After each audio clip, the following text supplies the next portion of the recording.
Good day, student. Today, we are going to discuss about the holistic health.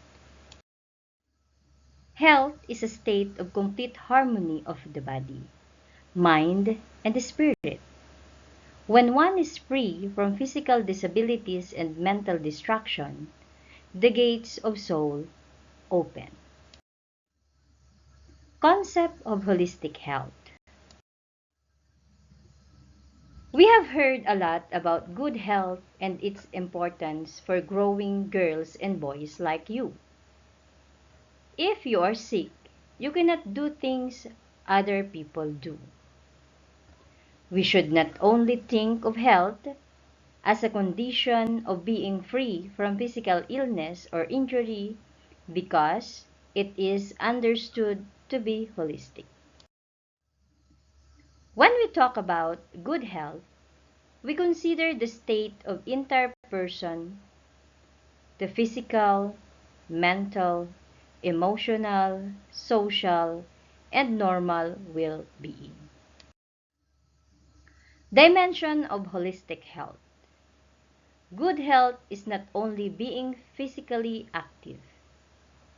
Eating the right kind of foods and exercising regularly, these are the combination of different conditions of physical, mental, emotional, social, and moral well-being. The following are the dimensions of holistic well-being. Physical health is the ability to do everyday activities without feeling tired or stressed. This results from regular exercise, good nutrition, and adequate rest and sleep. Mental or intellectual health involves opening yourself to new ideas and experiences. Emotional health is the ability to understand yourself and manage your emotion to survive the challenges in life. Social health. Social health involves how you relate, get along, and connected with others. This also includes establishing and maintaining positive relationship with your family and friends.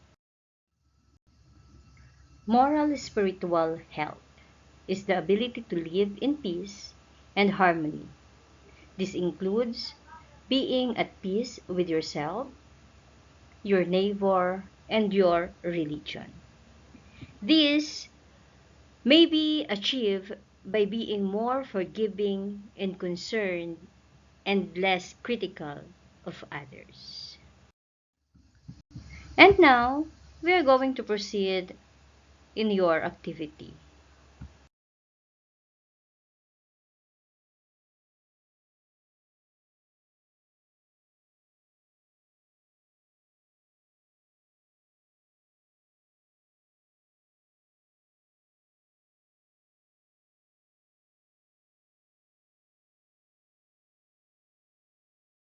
For the spiritual health.